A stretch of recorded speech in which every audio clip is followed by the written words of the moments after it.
Ça commence. Accrochez-vous. Accrochez-vous bien. Ça commence. Depuis le 20 janvier, les États-Unis sont en train de vivre un changement massif en termes de narratif. Tout le monde parle de complot dans les deux camps, parce que je rappelle, Hello Kitty, je Kitty, je sais pas quoi là, ils étaient à fond complotistes parce qu'ils disaient qu'un milliardaire utilise son argent pour une influence politique, tu vois, ce qui est très complotiste comme idée. Mais le rapport de force a changé. Aujourd'hui, ce sont des représentants politiques qui exigent des réponses sur le 11 septembre 2001. Sur les guerres basées sur des mensonges, sur le financement du terrorisme, sur les abus de la CIA et du FBI et les noms des listes d'Epstein et de P. Diddy. Allons voir tout ça ensemble et discutons des répercussions de cette évolution. Parce que là, les gars, même les médias mainstream ont été obligés de parler. Parce que là, je vois Libération mentionner Kash Patel, tu vois. C'est un truc que je n'avais pas trop l'habitude de voir. Donc, RFK Junior, Kash Patel, Tulsi Gabbard, l'inquiétant casting de Trump passe au stade oral. Ouh, les mots sont bien choisis. Et donc, allons jeter un coup d'œil à quelques extraits de ces audiences, ok? Et on va commencer avec celle-ci. On a Bernie Sanders. Avant, parce que juste pour donner un petit peu de contexte, donc voilà, 3 nominations de Trump qui passent au Sénat pour avoir leur confirmation en ce moment même là. Les 3 qui ont lieu, donc c'est RFK Junior au poste de ministre de la Santé, si on veut, Kash Patel au poste de directeur du FBI, Tulsi Gabbard au poste de directrice du renseignement national. Donc voilà. Pas rien. Non, des gros postes. C'est des postes très importants. Alors, on commence avec RFK Junior parce que c'est le premier qui était passé. Et puis, on va voir un petit peu. Il dénonçait la corruption, et l'influence de la Big Pharma dans les institutions étatiques. Et là, il y a un moment, il y a Bernie Sanders, qui est un ancien candidat présidentiel de très gauche. J'ai l'impression qu'il est genre tombé très à gauche. Il est tellement à gauche qu'il est tombé de l'autre côté de la Terre plate. Et du coup, pour une raison qu'on ignore, il semble être très anti-RFK et il essaye de le décrédibiliser. Il lui pose des questions qui ne sont pas très intelligentes, il lui coupe la parole et quand il n'arrive pas à le coincer, il lui pose la question: est-ce que vous pouvez me garantir que les États-Unis vont faire comme les autres pays? Parce que c'est la seule chose qui leur reste. C'est genre, si on change le système de santé, on ne sera pas comme les autres pays. Et donc maintenant, ils veulent mettre la pression en comparant la santé américaine. Tu dis on ne sait pas pourquoi Bernie Sanders, si on veut, si on le sait pourquoi. D'ailleurs, je crois même que dans cette vidéo où alors justement, on va voir. On va voir. Non mais conversation lunaire, comme diraient certaines merguez. Et d'ailleurs, Bernie, vous savez, le problème de la corruption n'existe pas seulement dans les agences fédérales, mais aussi au Congrès. Presque tous les membres de ce groupe acceptent, y compris vous-même, des millions de dollars de l'industrie pharmaceutique. Oh non, non, je savais que ça allait. Non. J'ai été candidat à la présidence comme vous. J'ai reçu des millions et des millions de contributions. Elle ne mène pas des cadres, pas un centime de l'industrie pharmaceutique. Ils proviennent des travailleurs. En 2020, vous étiez le plus grand. Parce que j'avais de l'argent provenant des travailleurs de tous les pays. Travailleurs, pas un centime de la part de l'entreprise. Vous étiez le plus grand bénéficiaire de l'argent. Attends. Doucement, vous allez trop vite, les gars. Vous étiez le plus grand bénéficiaire de l'argent de l'industrie pharmaceutique, dit RFK. Non, l'argent des travailleurs. 1,5 million, dit RFK Junior. Oui, c'est vrai, mais sur 200 millions. Donc, il a quand même 200 millions. Oui, mais tu comprends, c'est pas grave parce que c'était juste 1,5 million sur 200 millions qu'il a reçu des autres. Mais il dit lui-même que c'est vrai. Oui. Parce que 1,5 million, excusez-moi, mais des dons comme ça, moi, j'ai jamais vu sur Tipeee chez nous, j'ai jamais vu. Si quelqu'un veut faire un don d'1,5 million, je suis chaud. On peut faire de meilleurs studios, organiser des événements, faire des concerts, faire Thierry des affiche le lien Tipeee. Voilà, tu vois. Mais c'est pas un petit don, bordel de merde. 1,5 million de la Big Pharma, quoi. Il faut apporter quand même une précision pour. Il le fait. Il a osé, Thierry.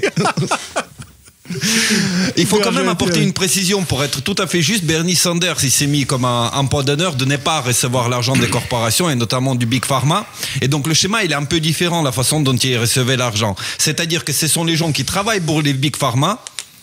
Bon, le schéma est suivant. Tu contournes, en fait, tu mandates tout un tas de personnes à lui faire des dons jusqu'à, je me rappelle plus que c'est quoi la limite supérieure, mais bref, même si c'est $3,000, tu mandates un millier de personnes de soutenir la campagne de Bernie Sanders, et voilà, et tu obtiens ton chiffre. De la même façon que Rudy Reichstadt est financé par la vente de ces bouquins qui personne ne lit, qui finissent dans dans le recyclage du traitement des invendus, tu vois. Et ils sont achetés bizarrement par des personnes qui... voilà. Enfin, je veux dire, Bernie Sanders, il était tout aussi corrompu que les autres, il avait les mêmes positions que les autres, c'est juste... Voilà. Il était très très virulent, et ce qui est important de se tenir, c'est que de toute manière, c'est ultra étrange que les gens qui travaillent dans l'industrie de Big Pharma, même si ce sont des simples travailleurs, ont massivement choisi de soutenir Bernie Sanders bien plus que tous les autres candidats. Voilà. Et RFK Jr. lui balance ça. C'était le premier. Ils n'ont pas financé de la même manière Kamala Harris ou tous les autres qui se sont. Au niveau des tableaux de contribution à la campagne que j'ai vu, c'était le premier bénéficiaire, c'était quand même Bernie Sanders. Ok. Et le truc, Bernie Sanders, c'est le gentil infiltré, quoi. Tu vois, c'est le bien-pensant que faites comme je dis, pas comme je fais. Mais quand même, les gars, RFK lui a balancé dans la gueule au Sénat, mes copains, tu me saoules avec tes questions idiotes, là. Toi-même, tu touches de l'argent de la Big Pharma, juste ferme-la, quoi. Va à la salle de bain et coupe le micro, tu vois. Et maintenant, on a RFK Jr. Qui continue avec une autre chose qu'il avait dit qui était quand même assez intéressante. On jette un coup d'œil? Permettez-moi de vous rassurer en vous disant que le président Trump m'a personnellement parlé de la localisation de ces 300 000 enfants qui ont disparu au cours des 4 dernières années. Je ne pense pas que quiconque ait un chiffre totalement précis, mais il s'agit de centaines de milliers, je suis d'accord. Et beaucoup d'entre eux, nous le savons, ont été victimes de trafic sexuel et d'esclavage infantile. C'est une tâche sur l'autorité morale de l'Amérique et nous devons retrouver ces enfants. Donc là déjà, c'est des sujets qu'on connaît aussi, hein. On nous a attaqué sur ça, hein, sur la pédocriminalité, etc. Des centaines de milliers, et ça concerne que les États-Unis. Des centaines de milliers. Vous vous rendez compte ce que c'est? C'est une guerre. C'est une guerre. Il y a des centaines de milliers de personnes qui meurent dans la guerre entre la Russie et l'Ukraine. Et ça, c'est tous les ans que ça se passe. C'est la dinguerie. Ce qui est en train de ressortir, c'était certainement le truc le plus dégueulasse qu'on vit dans la société moderne. Et attention, en 2020, c'était nous qui parlions de ça. Et Alexis et quelques personnes, tu vois, et d'autres qui le parlaient bien avant et voilà, qui faisaient un super travail d'investigation sur ça. Mais maintenant, c'est le ministre de la Santé américain, hein, celui qui sera ministre de la Santé bientôt, qui parle de ça.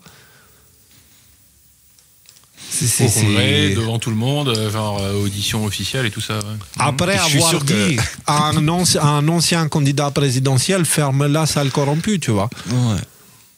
Donc le temps, il a changé, les gars. Je sais pas, mais... Et entre parenthèses, je veux dire, on va revenir un peu aux sources, mais qui c'est qui nous avait averti que les crimes contre les enfants, c'est ce qui allait réunir l'ensemble de la population au-delà des clivages politiques, au-delà des préférences de sexe, de religion, de quoi que ce soit. Bon, ben voilà, c'était l'informateur particulier là qu'on a suivi il y a quelques années. Et en fait... Et d'ailleurs, on en parle, Q, que Kash Patel a été un petit peu mis sur le grill sur cette question. Ce que je veux dire, c'est qu'une preuve de plus de la pertinence de ce sujet, c'est que ça prend exactement la direction qui avait été annoncée depuis 2017-2018, quoi. Donc, voilà. Moi, tu sais ce que je me pose comme question ? Je me dis que ces auditions-là, avec RFK, machin, etc., des personnalités très sulfureuses, très médiatiques, en quelque sorte, ils ont dû certainement créer les plus gros chiffres d'audience, en fait, de toutes les auditions qu'il y a pu avoir précédemment pour les nominer, voilà. Donc, et en plus, c'est sûr que déjà l'administration Trump attire beaucoup les regards parce que c'est de la politique comme ça n'a jamais été fait d'histoire spectacle, de personne beaucoup, vivant sur Terre. Aussi, il faut bien se souvenir d'un truc, c'est que Trump avait possibilité de faire ses nominations sans passer par ses auditions, en fait. Donc apparemment, il y a une disposition, il aurait pu mettre le Sénat en vacances pendant un certain temps et puis en fait passer ces choses-là. Donc déjà, il y a un côté légitime, c'est-à-dire que s'il avait fait ça, on l'aurait traité de dictateur et compagnie, etc. Mais je pense qu'il y a une vraie volonté d'attirer le regard de la population sur tous ces sujets-là. Et là, effectivement, que Libération, journal français à l'autre côté de l'océan, nous parle de quel... Je veux dire, on connaît les ministres, moi je connais même pas les ministres qui sont en France. Déjà ils changent tous les 15 jours, on sait pas qui c'est et tout ça. On connaît le ministre de la Santé maintenant des États-Unis, on connaît le directeur du renseignement, le patron du FBI. Ce sont devenus des personnalités qui ont un impact planétaire. Donc il y a vraiment, je pense, on est retourné dans cette... Justement, Rudy, il faut garder en tête qu'il est écrit que vers cette période-là, les gens vont glorifier la bête et ils vont dire qui est comme la bête. Et alors qu'il a reçu un coup mortel. Donc, quelque part, on pourrait dire que maintenant, le fait de ne plus s'intéresser à nos politiciens, nous, et de regarder du côté des États-Unis, parce que c'est plus important et pertinent que la politique ici, qui n'a plus aucun sens, c'est un cirque, tu vois. D'une certaine façon, on est en train de regarder la bête, si tu veux. Après, c'est pour ça que moi, je la glorifie pas. Je précise, elle est là, mais c'est pas mon idole, c'est pas mon truc, tu vois. Il s'agit pas de la glorifier, on en parle pratiquement à toutes les émissions de ça. D'ailleurs, si c'est la bête qui est supposée dévorer la prostituée... C'est de la même façon que... Regarde, l'histoire du Christ, elle est très simple. Hein. À l'époque du Christ, il y avait les représentants religieux, l'église de l'époque, la prostituée de l'époque, parce qu'elle était déjà prostituée. Le Christ traitait les religieux de l'époque de prostituées. Donc, si tu veux, il y a les prostituées de l'époque, donc l'institution religieuse ou l'église de l'époque, entre guillemets, église. Et tu avais la Rome. Rome, c'était le pouvoir étatique, tu vois, les égrégores étatiques, les trucs comme ça. Pouvoir de l'armée. Et tu avais le Christ, c'était les trois. Qui a jugé les pharisiens, les zélotes et tout ça après la crucifixion du Christ? Rome. Les Romains. Rome, oui. Les Romains. Ils leur ont pourri la gueule. Et après, ils ont détruit même le second temple. Et après, mais on est en train de voir une répétition de l'histoire. Les actes ont été posés. On est en train de voir ça maintenant à grande échelle. Trump, c'est la Rome. L'État profond, c'est la prostituée. C'est l'Église qui a été prostituée. Ce sont ceux qui ont reçu les connaissances spirituelles. Et au lieu de les mettre au service de l'humanité, ils les ont mis au service d'eux-mêmes. Et ils les ont prostitués. Est-ce que tu veux faire partie de nous? Ouais. Pour faire partie d'eux, il fallait se prostituer, vendre son âme. Tu vois? Vendre son âme, c'est de la prostitution spirituelle. Et tous ces gens-là, ils ont vendu leur âme et ils n'ont plus de libre arbitre. Ils fonctionnent comme un groupe. C'est ça, vendre son âme au diable, en fait. Il n'y a plus de libre arbitre. Tu deviens victime de la causalité dans laquelle tu t'es lancé et aussi tu dois faire ce qu'on te demande. Mais c'est pour ça que c'est écrit, d'ailleurs, c'est la bête qui détruit la prostituée à la fin des temps, tu vois. Dans cette période-là, le jugement de la prostituée, c'est la bête. C'est pour ça dire les États-Unis, c'est la bête, ou l'OTAN, c'est la bête, avec les États-Unis tout en haut, tu vois. Et maintenant, il y a ce changement, l'OTAN n'est plus l'OTAN, c'est la blessure mortelle de la bête et toutes ces choses-là. Mais bon, n'allons pas trop là-dedans. On continue, parce qu'on a eu RFK, mais RFK, c'était un des trois. Après, on a eu Kash Patel. Ça va, Rudy? Ça va très bien, ça va. Ok. D'ailleurs, il était pas mal Kash Patel. Je sens. Ok. Elle n'était pas téléphonée, cette blague. Alors, la sénatrice Blackburn demande à Kash Patel, candidat pour le poste du directeur FBI, de coopérer pour révéler le trafic sexuel international d'Epstein. On regarde. Je veux vous parler de l'affaire Epstein. J'ai travaillé là-dessus pendant des années en essayant d'obtenir la liste des personnes ayant pris l'avion d'Epstein et celles qui l'ont aidé à construire ce réseau international de trafic humain et de trafic sexuel. Plus tôt, j'ai exhorté le président Durbin à signer ces dossiers à comparaître. Et j'ai fini par être bloqué par le sénateur Durbin et Christopher Wray, l'ancien directeur du FBI. Ils ont fait obstruction à ce sujet. Et je sais que démanteler ces réseaux de trafic est important pour le président Trump. Allez-vous travailler avec moi sur cette question pour que nous sachions qui a travaillé avec Jeffrey Epstein pour construire ces réseaux de trafic sexuel? Absolument, sénateur. Le trafic sexuel d'enfants n'a pas de place aux États-Unis d'Amérique. Et je ferai tout, si je suis confirmé en tant que directeur du FBI, pour m'assurer que le public américain connaisse toute l'ampleur de ce qui s'est passé et comment nous allons contrer le trafic et l'exploitation des enfants disparus. Merci pour eux.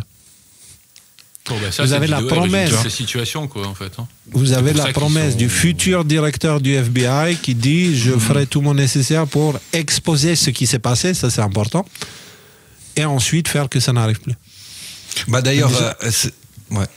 Tu vois, RFK, il dit, voilà, 300 000 enfants, etc. Il pose le chiffre des enfants qui disparaissent dans les réseaux de trafic, enfin, dans les réseaux de trafic, mais globalement, des enfants qui disparaissent. Là, ce que souligne Kash Patel, le point important, c'est qu'avec la liste d'Epstein, il dit, c'est la liste de trafic d'enfants.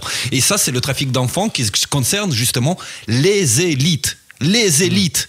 C'est-à-dire que les gens qui ont reçu énormément d'autorité de la part des gens, qui ont été vénérés, idolisés, avec Puff Diddy, enfin ça va être encore une autre star. Toutefois, ce sont des gens pour qui les gens ont même voté, quoi. Voilà. Voilà, donc c'est vraiment des élites. Et ça, c'est super important, parce que ça, c'était la chose la plus niée. Qu'il y avait un énorme problème de pédocriminalité au sein des élites occidentales. Et pourtant, cette négation, je veux dire, ça fait quand même 3 ans ou quelque chose comme ça que Ghislaine Maxwell, elle a été condamnée pour trafic sexuel dans le cadre des élites. Donc ça, on le savait, c'était confirmé depuis un moment. Et faut pas se poser la question, pourquoi est-ce que Libération va mettre son nez dans le casting sulfureux de Donald Trump? En quoi il est sulfureux, Kash Patel?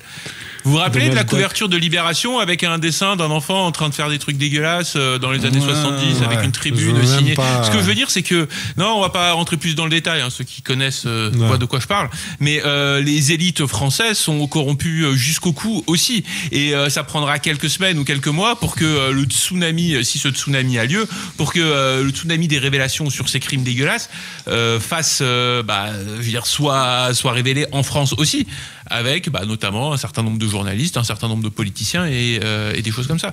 Donc c'est pour ça qu'ils sont tous en train de s'agripper. Ah, il faut surtout pas que Kash Patel y passe. Là, il y a une vidéo qui est sortie tout à l'heure, là où on voit, je sais pas si c'est Jimmy Kimmel ou un grand présentateur des États-Unis, ils font tout leur possible pour dire ah non, Kash Patel, il est pas compétent, il est stupide, il est bête, il est corrompu, il est ceci, il est cela. Ce que je veux dire, c'est que c'est leur dernière chance, c'est leur dernière carte qu'ils sont en train de jouer. Parce que un Patel, s'il fait ce qu'il dit, hein, évidemment, qui est là, il a promis qu'au premier jour, il allait rendre tous ses dossiers publics. Donc évidemment, ça sent la panique chez toutes ces personnalités en vue, quoi. Ouais.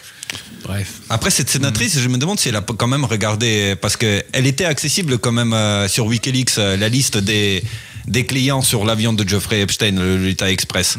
Après, pas tous ne forcément été concernés par le fait d'aller sur son île là. Mais globalement, tu pouvais voir sur la liste des vols qui a été transporté et où est-ce qu'il allait, quoi. Voilà. Oui, non, mais être transporté par Jeffrey Epstein, en soi, c'est pas. C'est pour ça, crime. je t'ai dit Trump, sur l'île d'Epstein. Ouais, mais même sur l'île, ce que je veux dire, c'est que là, il y a.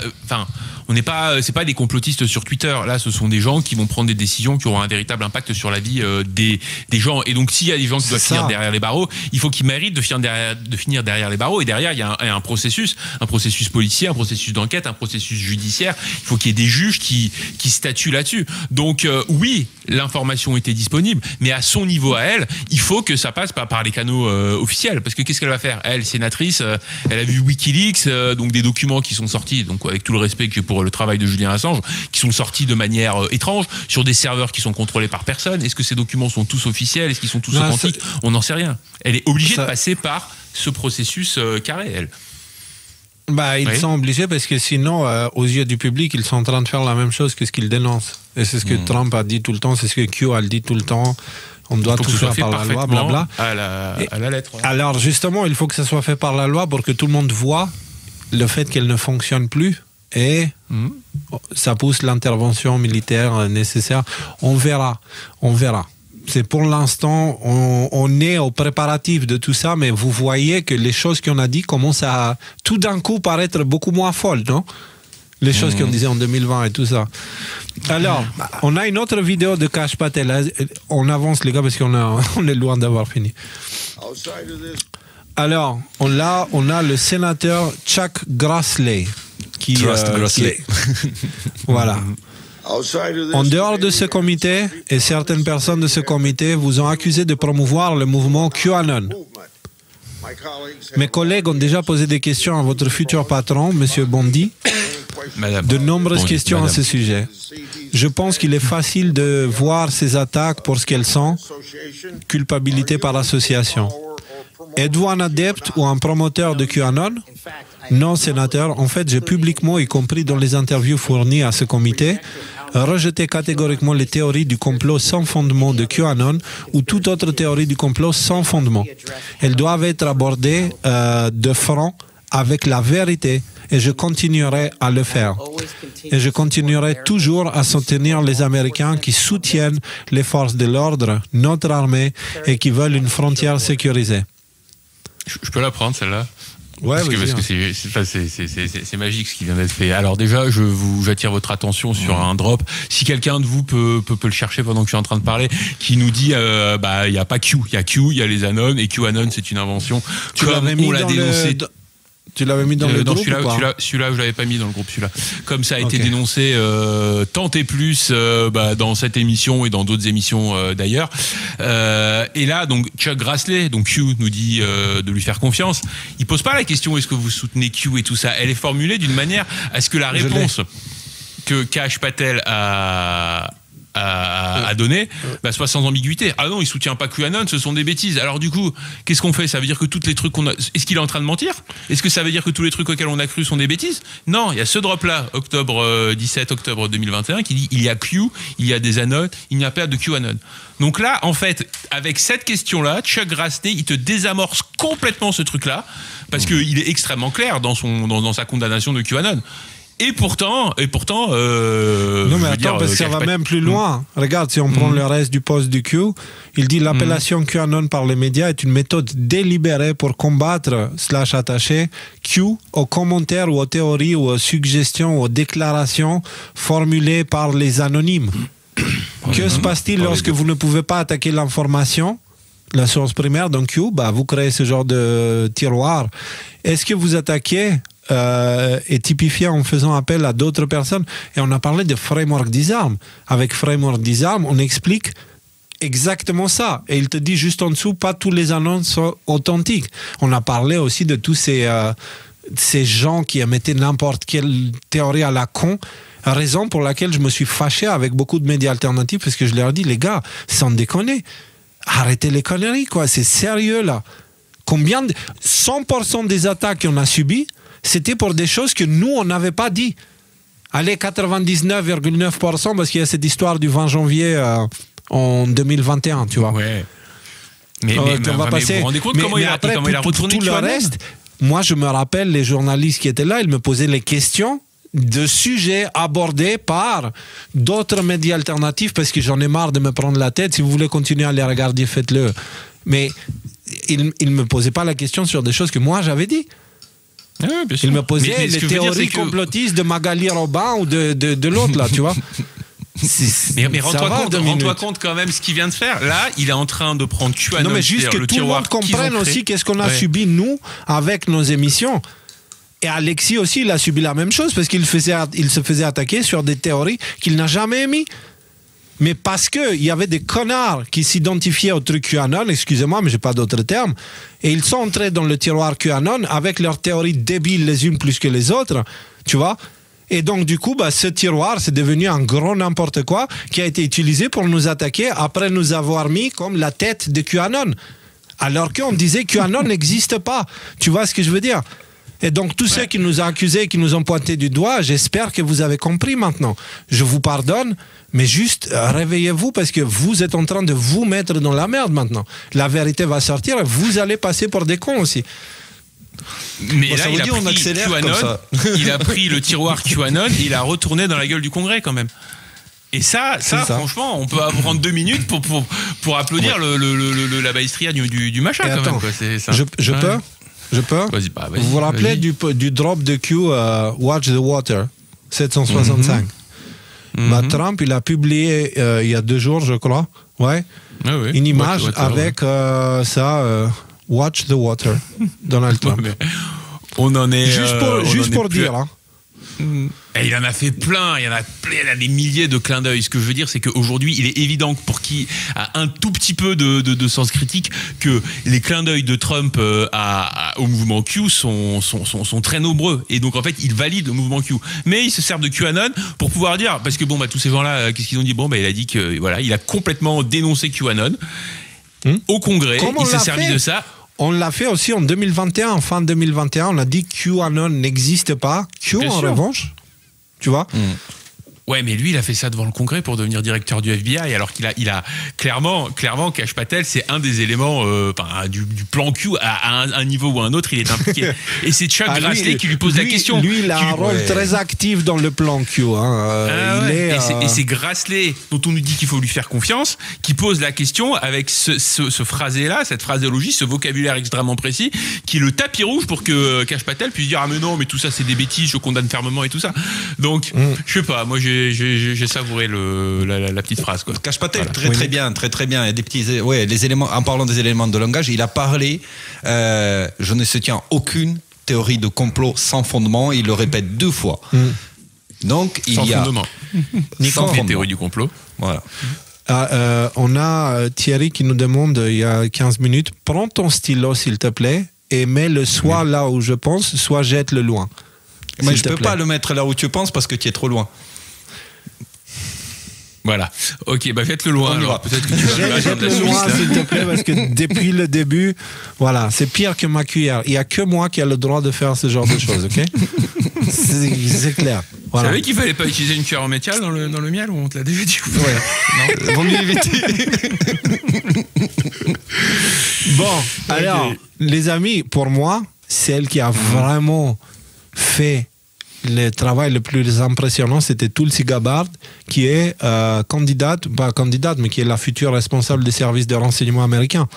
Ancienne militaire, démocrate. Tu as pas mis la spéciale de Kash Patel, puisqu'on était encore sur lui, sur à les la 37 théories du complot. À la toute fin. Okay, à la toute fin. Ok, d'accord.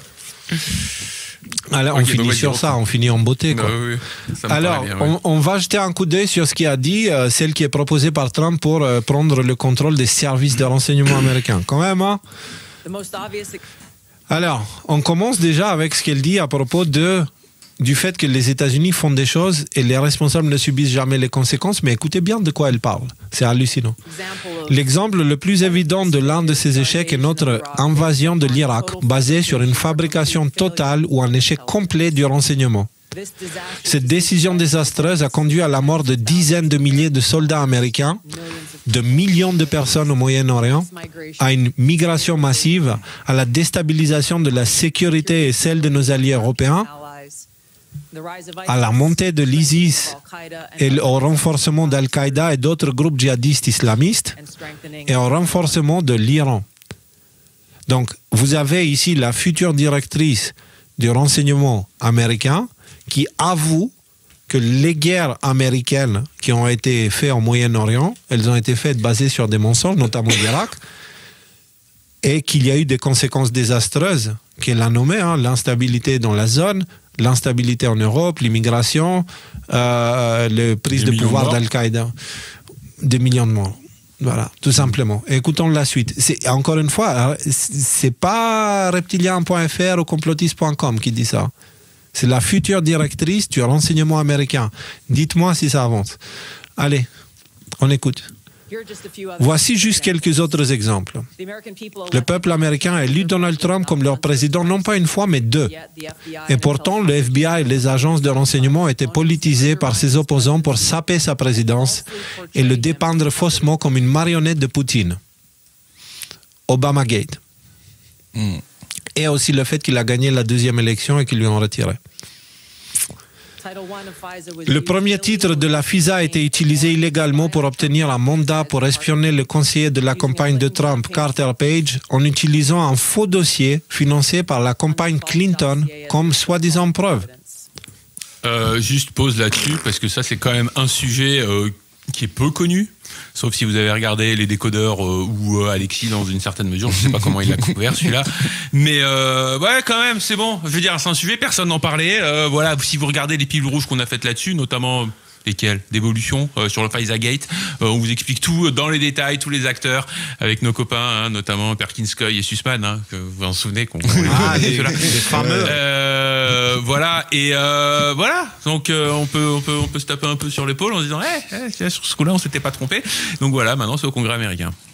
On avait choisi les bons sujets à aborder, c'est clair. Le conseiller de campagne de Biden, Tony Blinken, a été l'impulsion pour la lettre de 51 anciens hauts responsables du renseignement rejetant l'ordinateur portable de Hunter Biden comme de la désinformation, spécifiquement pour aider Biden à gagner l'élection. Donc, l'implication des services de renseignement pour ingérence électorale interne aux États-Unis. Hein. Elle est en train de le dire devant tout le monde, là. OK? Et c'est elle qui reçoit les clés de la maison après. OK. L'ancien directeur du renseignement national, James Clapper, a menti à ce comité en 2013, niant l'existence de programmes qui facilitaient la collecte massive de millions de dossiers téléphoniques et Internet d'Américains, mais n'a jamais été tenu responsable. C'est un truc qui revient encore et encore. Pour toutes ces choses qu'elle décrit, il n'y a jamais eu de responsable. Sous la direction de John Brennan, elle dit, la CIA a abusé de son pouvoir pour espionner le Congrès, pour échapper à la surveillance, a menti à ce sujet jusqu'à ce qu'il soit pris et n'a pourtant jamais été tenu responsable. Sous Biden, le FBI a abusé de son pouvoir pour des raisons politiques, pour essayer de surveiller les catholiques qui assistent à la messe latine traditionnelle, les qualifiant de soi-disant catholiques traditionnalistes radicaux. Personnellement, juste 24 heures après avoir critiqué Kamala Harris et sa nomination, j'ai été placé sur une liste secrète de surveillance du terrorisme intérieur appelée Quiet Skies. En gros, elle était fichée S pour les Américains, quoi. Malheureusement, il y a plus d'exemples. Le point essentiel est le suivant. Cela doit cesser. En gros, ils font ce qu'ils veulent, il n'y a jamais de responsable. Cela doit cesser. OK?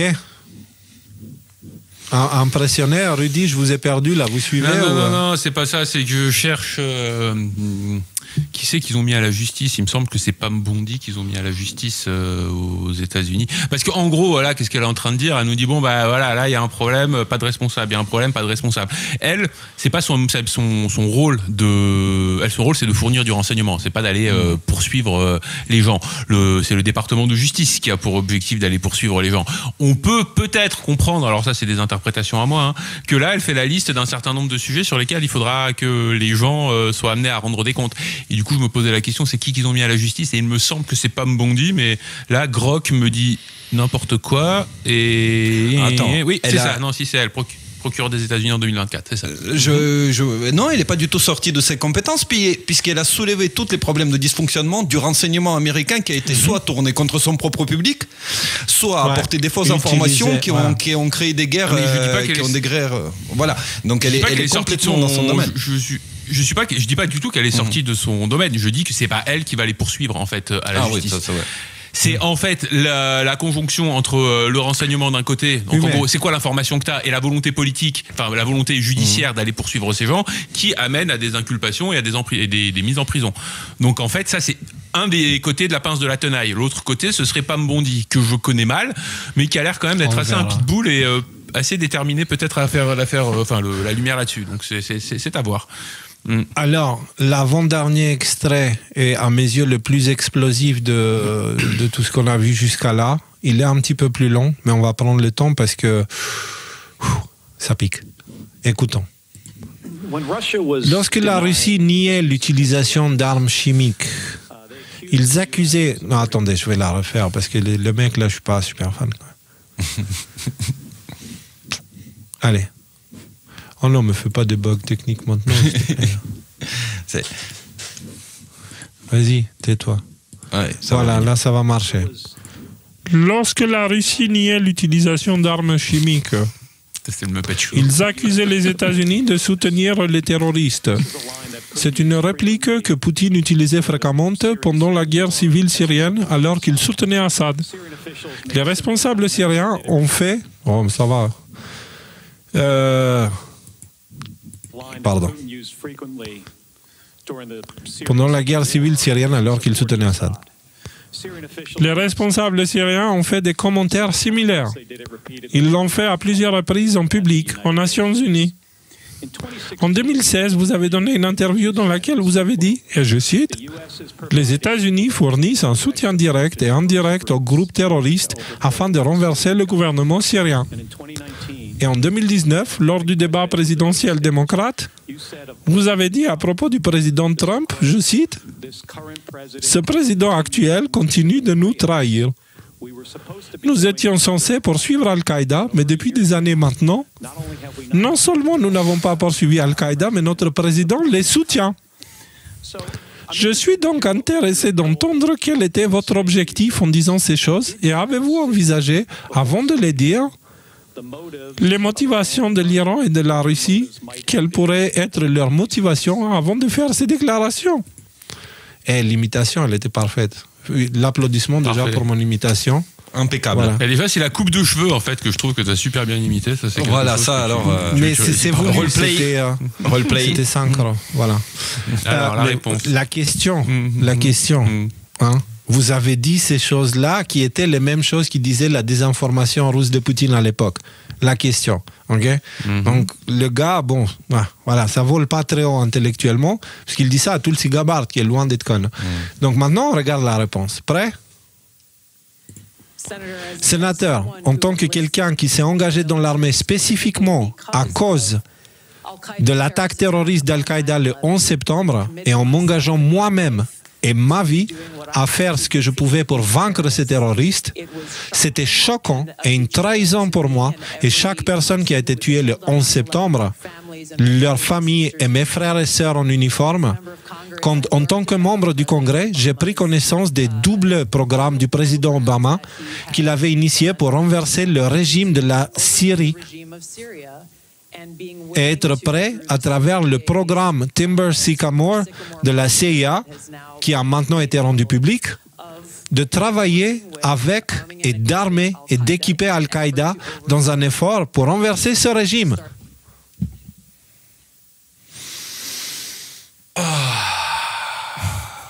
Donc, les Américains, Obama, les Américains, on va dire le département d'État américain, travaillaient avec des terroristes pour renverser un régime. Ça, c'est même pas de l'ingérence étrangère, c'est de la guerre secrète, carrément.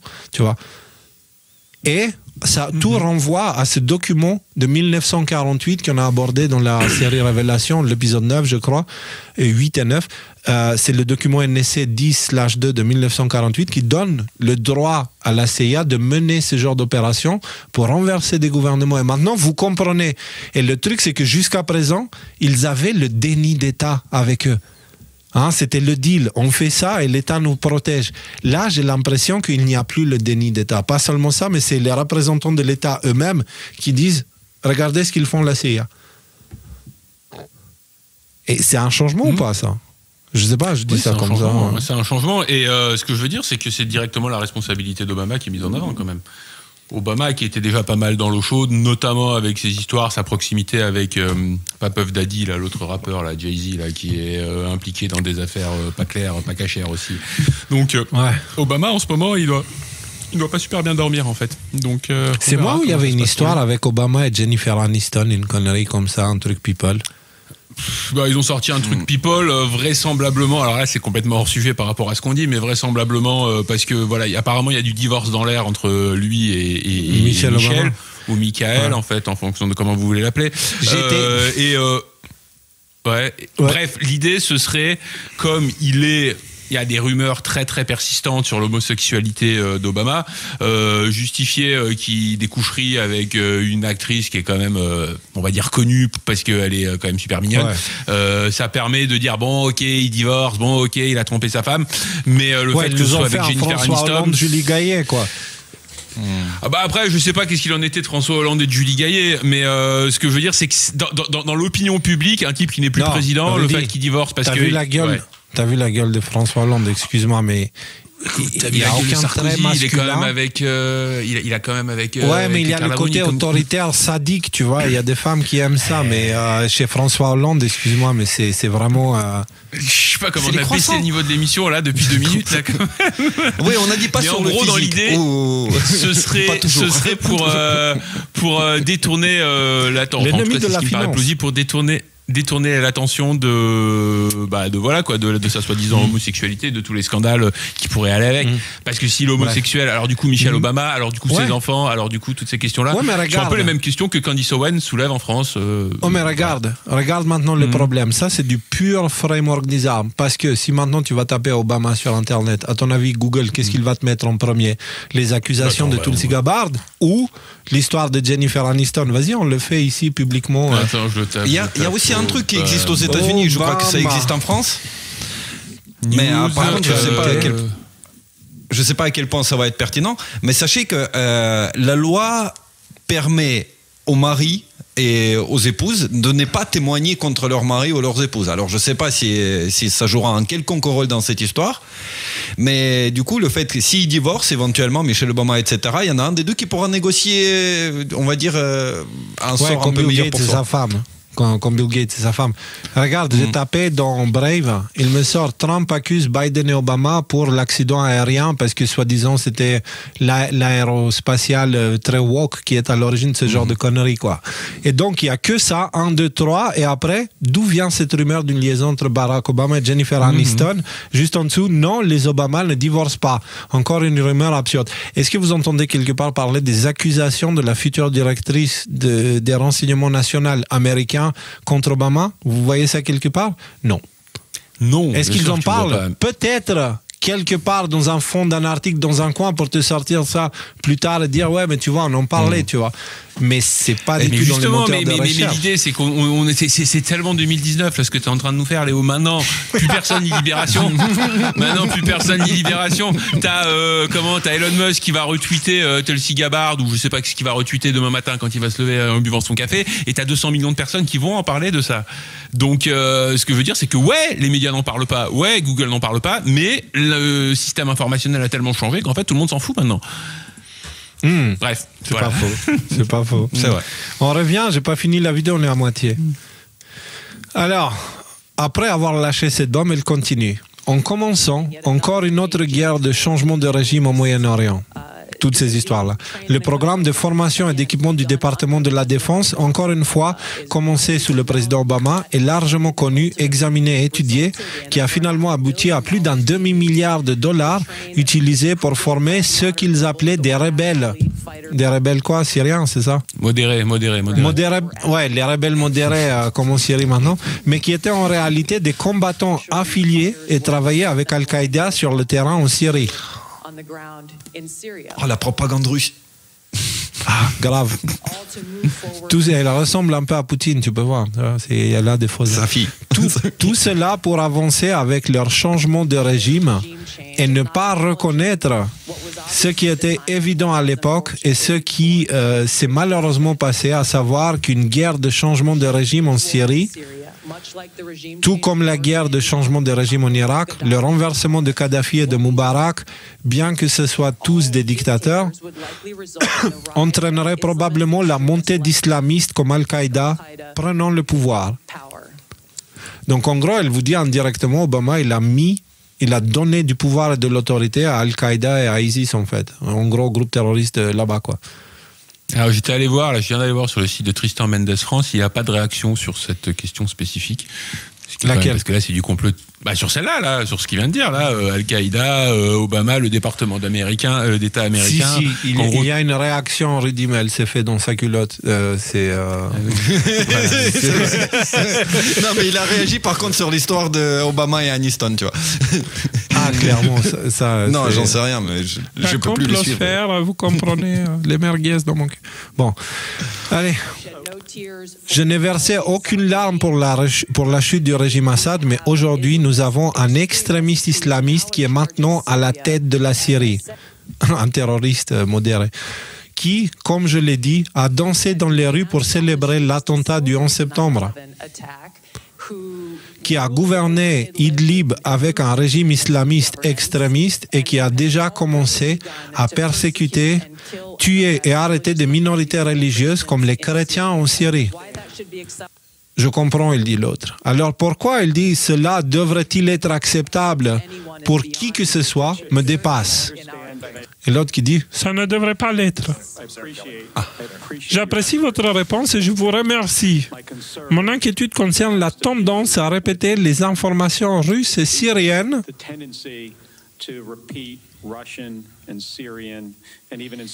et même dans certains cas, je pense que nous aborderons... Attends, doucement. Et même dans certains cas, je pense que nous aborderons en session fermée les informations iraniennes et à ignorer ce qui vient de notre communauté de renseignement. En gros, pourquoi vous écoutez les Russes et les Syriens et pas pourquoi vous écoutez pas la CIA et le FBI, quoi. Parce qu'ils ont raconté n'importe quoi. Je veux dire, on va te l'expliquer. Sénateur, chaque Américain mérite de savoir que des personnes de notre propre gouvernement apportaient un soutien à notre ennemi juré, Al-Qaïda. Cela ne devrait être acceptable par personne. Et ferme-la, elle l'a dit en gros, là, elle vient de lui renvoyer une batte de baseball dans les dents. Je peux faire une petite digression de 2 minutes là, parce que du coup, mais là on est parti en mode freestyle, on est plus dans le temps depuis un moment, mais les gars, c'est juste hallucinant. Vous vous rendez compte de l'importance de ce live par rapport à tout ce qu'on a dit jusqu'à là? Non, mais c'est très clair. Du coup, vous savez que maintenant, quand on est bloqué par quelqu'un, on peut quand même voir ce qu'il écrit, ce qui est une nouvelle feature depuis pas très longtemps sur Twitter. Donc moi, avant, j'étais bloqué sur Tristan. Du coup, ça me manquait. C'était quand même, avec le café, c'est sympa.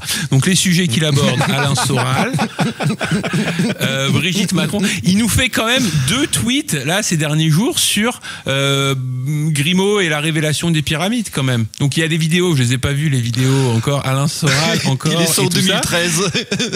Et le truc, c'est que là, il reprend Nicolas Dupont-Aignan en disant j'ajoute que la composphère est toujours prompte à voir la CIA comme l'arme du deep state, sauf quand elle émet un avis qu'il croit aller dans leur sens. Sauf que débile, je veux dire, la CIA a changé de patron, ça fait 4 jours, quoi. Enfin, je veux dire, tu peux arriver à intégrer le fait que peut-être que si la CIA a changé de patron, ça fait 4 jours, quand ils disent, alors vous l'avez peut-être raté ça, mais que effectivement, et très probablement le virus du Covid venait de Wuhan, c'est peut-être dû justement au changement de direction qu'il y a eu dans la CIA. Mais ça, bon, il a compris parce qu'il est pas aussi bête qu'il en a l'air. Mais il fait semblant de l'ignorer, ça. Et donc voilà. Et tous les sujets super importants comme ça, silence radio. Benjamin Grimaud, la révélation des pyramides, quoi. Sérieux. Attention, mais il parle quand même de QAnon. Attention. Rarement vu une telle excitation de la conspifère.fr. Ils sont comme des fois à attendre les révélations de Cadence Owens, tu vois. Donc voilà, c'est pour ça que c'est une histoire qui m'intéresse pas. Ça sent, je sais pas, ça sent pas bon. Et il parle de ça en fait, genre waouh, Cadence Owens. Il y a tout ça qu'on vient d'aborder, qui vient de se passer. Non, en fait, c'est Cadence Owens, c'est ce qu'elle dit sur Macron qui est important. Les gars, c'est sans déconner, réveillons-nous. Et de l'autre côté, il insiste avec l'IA. Et là, qu'est-ce qui attaque d'autres? Un compte que nous, on a dénoncé pour être un compte pas crédible, mal intentionné, soit consciemment, soit inconsciemment, mais en tout cas très mal intentionné, qui propage que de la désinformation, qui est le compte 99% Youth, qui est, selon Mendes, c'est le compte de Poisson Athlon aka Zoé Sagan. Et il disait qu'il va avoir Internet coupé entre le 20 et 30 janvier. Bon, il n'a pas coupé. Vous voyez, ça, c'est les QAnon, etc. Après, ils prennent ces conneries-là, mais est-ce que vous les voyez aborder les sujets qu'on aborde? Nine. Je sais pas, moi j'aimerais bien lui demander son avis. Tes analyses sur nos propos me manquent là. Rudy Reichstadt, je le supporte pas, même pour la blague, je peux pas ce mec-là, mais Merguez, je sais pas pourquoi, j'ai une affection pour lui parce que il nous connaît personnellement, tu vois. C'est une relation affective un petit peu, quoi, tu vois. Ouais. On devrait un jour se retrouver. Parle un peu des sujets qu'on aborde. Parle un peu des sujets qu'on aborde, parce qu'on se sent un peu seul en tant que complosphère par ici, là, les QAnon français, tout ça. Boire un café ensemble, manger un pain au chocolat, on ferme chocolatine. Entre parenthèses, oui, la CIA a reconnu que le Covid venait très probablement de Wuhan, donc du laboratoire de Wuhan. Et deuxième chose aussi, depuis que Radcliffe est patron de la CIA, le patron des renseignements russes, Narishkin, il a dit « Oui, on travaille sur une rencontre entre les chefs de renseignement ». Est-ce que vous comprenez à quoi ça mène? C'est-à-dire que c'est certes, c'est par rapport à la guerre en Ukraine. Voilà, il y a les biolabs, etc. Mais c'est surtout toutes les informations dont dispose la Russie, également, et les services de renseignement russes, sur l'époque Obama, et sur tout ce qui s'y fait, sur tout ce qu'ils savent sur les administrations corrompues américaines par la suite, parce qu'ils en ont des dossiers. C'est juste que la Russie, vu que ça a été l'état voyou du monde à cause justement des Américains, s'ils sortent de ces chapitres-là, maintenant ces informations pourraient être utilisées contre ces gens-là.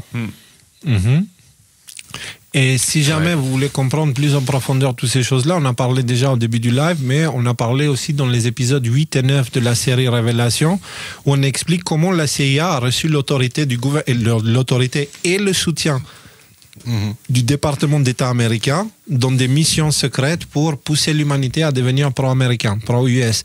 Et c'est ancré dans leur loi. Okay? La CIA œuvre en secret, l'État les couvre sous déni plausible. Avec des services de fact-checking et tout ça pour maintenir le contrôle du narratif. Et aujourd'hui, on voit l'effondrement total du narratif des services de renseignement, ce qui fait que leur mission, elle ne fonctionne plus, tu vois.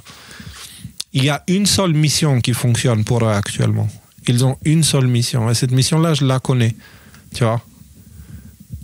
Et c'est juste, j'ai pas envie d'en parler. On en parle, c'est le sujet de toutes les émissions qu'on fait. Et il y a un message qu'on donne, et il y a un message discret, pas forcément caché, mais discret, dans les sujets qu'on aborde. Et pour vous donner un indice, c'est un rapport avec l'autorité. Qu'allez-vous faire avec votre autorité? Donc il y a une mission menée par l'OTAN actuellement, tu vois, secrète. Voilà. Et sur celui-là, ils n'ont pas besoin du narratif. Tu vois, c'est pour ça. C'est pour ça que c'est la seule mission qui fonctionne. Pour celui-là, ils n'ont pas besoin d'un narratif. Tu vois. Alors, on va finir cette série de vidéos avec une perle, qu'on voit quand même. Il fallait le sortir, celui-là. Qu'on voit, on est toujours au Sénat, Congrès américain et tout ça, quoi, avec des représentants politiques, et c'est le futur directeur du FBI qui reçoit cette question d'un sénateur. Si vous ne dérangez pas... Oui. Non, parce que juste ça, c'est une belle conclusion pour toute l'affaire de Kash Patel. Il y a un sujet sur lequel aussi j'attends, Kash, dans lequel on n'a pas du tout parlé, ni là ou quoi que ce soit. Mais le FBI, ça fait au moins 2 ou 3 ans qu'ils sont aussi assis sur les dossiers de Seth Rich, sur l'assassinat de Seth Rich, qui est la porte d'entrée à toute l'affaire de Julian Assange et Pizzagate et compagnie, quoi. Pizzagate et tout ça. Et c'est le FBI qui les a. Et je pense je pense que même si on n'en parle pas trop, en tout cas, là, c'est un des trucs sur lequel moi je l'attends au tournant, Kash Patel. En fait, je me demande qu'est-ce qu'il va faire là-dessus. On ne doit plus rien annoncer, là. On a juste à suivre l'actualité, à commenter l'actualité, et vous allez voir tous les morceaux du puzzle qu'on vous a donné jusqu'à là depuis 2020. Maintenant, on va commencer à les placer les uns à côté des autres. Comme on fait avec la série Révélation, on va faire la même chose avec l'actualité. On ne doit rien faire. Juste prendre quelques vidéos de ce qui s'est passé aux États-Unis, faire l'analyse, et en fait, ça va être l'année, on vous l'avait dit, tu vois. C'est ce qu'on a dit au début janvier, tu vois. Donc, allez, on continue avec cet extrait où c'est Kash Patel qui est en train de s'exprimer. Si vous ne dérangez pas certaines personnes, c'est que vous ne faites pas bien votre travail. Mon collègue et ami, le sénateur Durbin, vous a traité de théoricien du complot. Vous vous souvenez de ça? Oui, sénateur. Vous avez joué un rôle clé en révélant que la collusion électorale Trump-Russie était un canular, n'est-ce pas? Oui, monsieur, j'étais un enquêteur principal.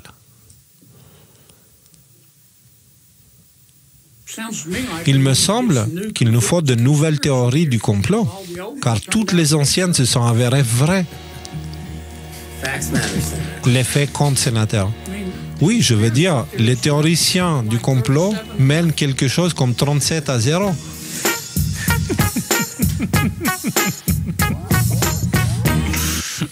Ta-da-da-da-da.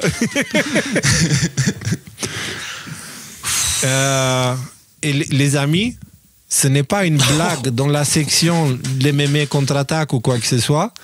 C'est un sénateur américain qui vient de dire au futur directeur du FBI, avec le soutien total de Trump pour le directeur du FBI, du actuel président américain, et toutes les théories de complot, elles ont été avérées justes. Il n'y a plus de théorie de complot. Les complotistes mènent 37-0. En gros, le narratif mainstream a perdu tout.